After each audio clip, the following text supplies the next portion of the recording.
ನಾನಿವತ್ತು ಮೇಲ್ಕೋಟೆ ಪುಳಿಯೋಗರೆ ಪುಡಿ ಮಾಡ್ತಾಯಿದ್ದೀನಿ. ಅದಕ್ಕೆ ಬೇಕಾಗುವ ಇಂಗ್ರೀಡಿಯೆಂಟ್ಸು ಒಣಮೆಣಸಿನ್ಕಾಯಿ, ಕರಿಬೇವಿನ ಸೊಪ್ಪು, ಮೆಂತೆಕಾಳು, ಜೀರಿಗೆ, ಎಳ್ಳು, ಮೆಣಸು, ಒಣಕೊಬ್ಬರಿ, ಬೆಲ್ಲ, ಧನಿಯಾ, ಸಾಸಿವೆ, ಒಂದು ಎಳ್ಳಿಕಾಯಷ್ಟು ನಿಂಬೆಹಣ್ಣು. ಈಗ ಇದೆಲ್ಲ ಹುರ್ಕೊಳ್ತೀನಿ. ಹುರ್ಕೊಂಡು ಪುಡಿ ಮಾಡ್ಕೊಂಡು ಬರ್ತೀನಿ. ಈಗ ಪುಳಿಯೋಗರೆ ಪುಡಿ ಮಾಡೋಕ್ಕೆ ಒಂದೇ ಒಂದು ಸ್ಪೂನ್ ಎಣ್ಣೆ ಹಾಕ್ಕೊತೀನಿ. ಅವೆಲ್ಲ ಉರಿಬೇಕಲ್ವ, ಅದಕ್ಕೆ ಈಗ 1 ಸ್ಪೂನು ಮೆಂತೆಕಾಳು ಮೀಡಿಯಮಲ್ಲಿ ಲೋ ಫ್ಲೇಮಲ್ಲಿ ಉರಿಬೇಕು. 4 ಸ್ಪೂನು ಜೀರಿಗೆ, 1 ಸ್ಪೂನು ಮೆಣಸು, 1 ಸ್ಪೂನ್ ಸಾಸಿವೆ, 8 ಸ್ಪೂನು ಧನಿಯಾ ಕಾಳು. ಇವೆಲ್ಲ ಲೋ ಫ್ಲೇಮಲ್ಲಿ ಹುರ್ಕೋಬೇಕು. ಸ್ವಲ್ಪ ಫ್ರೈ ಮಾಡ್ಕೋಬೇಕು, ಗಮ್ಮನ ತನಕ, ಹಸಿ ವಾಸನೆ ಹೋಗೋ ತನಕ. ಈಗ ಒಂದು 3 ಸ್ಪೂನು ಎಳ್ಳು ಚೆನ್ನಾಗಿ ಫ್ರೈ ಆಗಲಿ.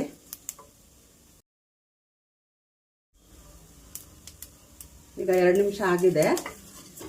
ಈಗ ಕರಿಬೇವು,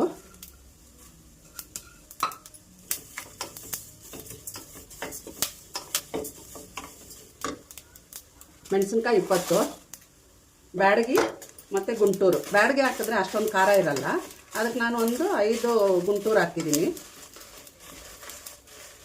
ಇದೆಲ್ಲ ಚೆನ್ನಾಗಿ ಹುರ್ಕೋಬೇಕು. ಈಗ ಮತ್ತೆ ಮೆಣಸಿನ್ಕಾಯಿ ಹಾಕಿದ್ನಲ್ಲ, ಒಂದು ಇದನ್ನು ಸ್ವಲ್ಪ 2 ನಿಮಿಷ ಬಿಸಿ ಮಾಡ್ಕೊಬೇಕು. ಆಮೇಲೆ ಒಂದು ಅರ್ಧ ಹೋಳಲ್ಲಿ ಅರ್ಧ ಹಾಕಿದ್ದೀನಿ ಒಣಕೊಬ್ಬರಿ. ಇದು ಬಿಸಿಗೆನೆ, ಇದೇನು ಉರಿಯೋಂಗಿಲ್ಲ, ಈ ಬಿಸಿಗೆನೆ ಹಾಕ್ಬಿಟ್ಟು ಬಿಟ್ಬಿಡಬೇಕು. ಈ ಬಿಸಿನಲ್ಲೇ ಫ್ರೈ ಆಗುತ್ತೆ ಇದು.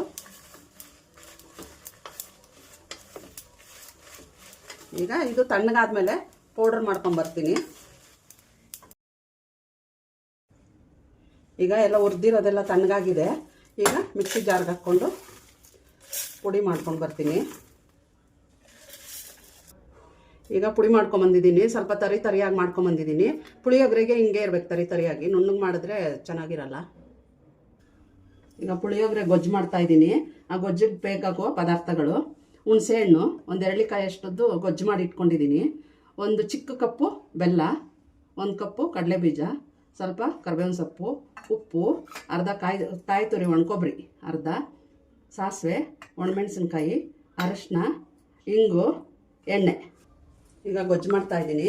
ಇದಕ್ಕೆ 1 ಕಪ್ಪು ಎಣ್ಣೆ ಜಾಸ್ತಿ ಹಾಕಬೇಕು. 1 ಸ್ಪೂನ್ ಸಾಸಿವೆ. ಈಗ ಸಾಸಿವೆ ಸಿಡ್ದಿದೆ. 1 ಕಪ್ಪು ಕಡಲೆಬೀಜ ಚೆನ್ನಾಗಿ ಫ್ರೈ ಮಾಡ್ಕೊಬೇಕು. ಈಗ ಒಣಮೆಣಸಿನ್ಕಾಯಿ 5, ಕರಿಬೇವು, ಸ್ವಲ್ಪ ಇಂಗು. ಈಗ ಕಾಯಿ ತುರಿ ಅಂದರೆ ಒಣಕೊಬ್ಬರಿ ಸ್ವಲ್ಪ, ಅರಶಿನ 1 ಸ್ಪೂನು. ತೆಂಗಿನಕಾಯಿನ ಜಾಸ್ತಿ ಫ್ರೈ ಮಾಡೋದು ಬೇಡ, ಸುಮ್ಮನೆ ಬಿಸಿಗೇನೆ ಆಗುತ್ತೆ.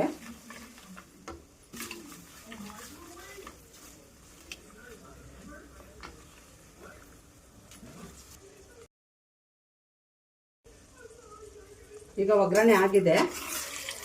ಒಗ್ಗರಣೆ ಎಲ್ಲ ಬೇರೆ ಒಂದು ತಟ್ಟೆಗೆ ತಗೊಂಡ್ಬಿಡೋಣ. ಇದಕ್ಕೇನೆ ಹಾಕ್ಬೋದು, ಹುಣಸೆಹಣ್ಣೆಲ್ಲ ಮೆತ್ತಗಾಗ್ಬಿಡುತ್ತೆ, ಅದಕ್ಕೆ ಆಮೇಲೆ ಹಾಕೋಣ. ಕಡಲೆಬೀಜ ಎಲ್ಲ ಮೆತ್ತಗಾಗ್ಬಿಡುತ್ತೆ.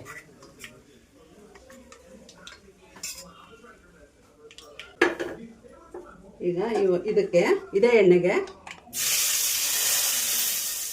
ಹುಣಸೆ ರಸ ಹಾಕಬೇಕು.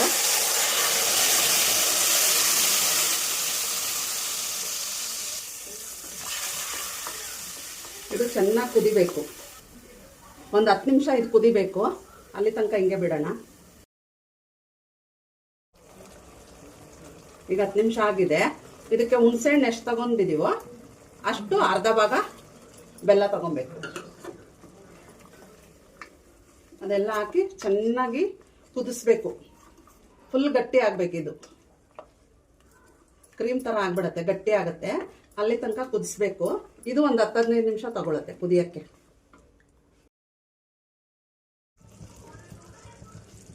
ಇವಾಗ ಚೆನ್ನಾಗಿ ಕುದಿಸ್ಕೊಂಡಿದ್ದೀನಿ ಮೀಡಿಯಂ ಫ್ಲೇಮಲ್ಲಿ ಇಟ್ಕೊಂಡು. ಈ ಥರ ಆಗಿದೆ. ಇದಕ್ಕೀಗ ರುಚಿಗೆ ತಕ್ಕಷ್ಟು ಉಪ್ಪು,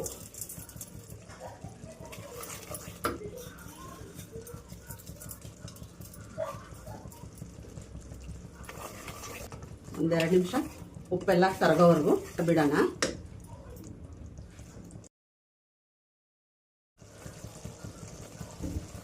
ಈಗ ಉಪ್ಪೆಲ್ಲ ಕರಗಿದೆ, ಚೆನ್ನಾಗಿ ಕುದ್ದೈತೆ ಇದು ನೋಡಿ. ಈ ಥರ ಆಗಬೇಕು. ಈಗ ಇದಕ್ಕೆ ಪುಡಿ ಹಾಕೋಣ.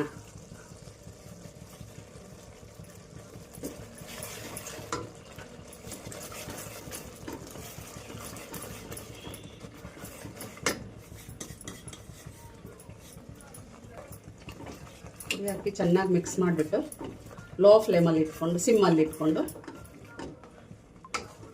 ಒಂದು 5 ನಿಮಿಷ ಸಿಮ್ಮಲ್ಲಿ ಇಟ್ಕೊಳ್ಳೋಣ. ಇದು ಸ್ವಲ್ಪ ಎಣ್ಣೆ ಬಿಟ್ಕೊಳ್ಳುತ್ತೆ, ಅಲ್ಲಿ ತನಕ ಸಿಮ್ಮಲ್ಲಿ ಇಡೋಣ.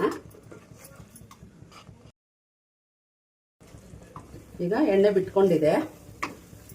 ಇದಕ್ಕೆ ಆವಾಗಲೇ ಒಗ್ಗರಣೆ ಎತ್ತಿಟ್ಕೊಂಡಿದ್ವಲ್ಲ, ಒಗ್ಗರಣೆ ಅದನ್ನು ಮಿಕ್ಸ್ ಮಾಡೋಣ. ಈಗ ಪುಳಿಯೋಗರೆ ರೆಡಿಯಾಗಿದೆ. ಇದು ಕಪ್ಪು ಹುಣಸೆ ಹಣ್ಣು, ಪುಳಿಯೋಗರೆಗೆ ಕಪ್ಪು ಹುಣಸೆ ಹಣ್ಣೆ ಹಾಕಬೇಕು, ಇಲ್ಲಾಂದರೆ ರೆಡ್ ಕಲರ್ ಬರುತ್ತೆ. ಕೆಂಪುದು ಹಾಕಿದ್ರೆ, ಹೊಸದು ಹಾಕಿದ್ರೆ ರೆಡ್ ಕಲರ್ ಬರುತ್ತೆ. ಇದು ಹಳೆ ಹುಣಸೆ ಹಣ್ಣು, ಹಳೆ ಹುಣಸೆ ಹಣ್ಣಲ್ಲೇ ಮಾಡಬೇಕು. ಈಗ ರೆಡಿಯಾಗಿದೆ, ಸರ್ವ್ ಮಾಡ್ತೀನಿ. ಮೇಲ್ಕೋಟೆ ಪುಳಿಯೋಗರೆ ರೆಡಿಯಾಗಿದೆ. ಹಿಂಗೆ ಮಾಡ್ಕೊಳ್ಳಿ, ತುಂಬ ಚೆನ್ನಾಗಿರುತ್ತೆ.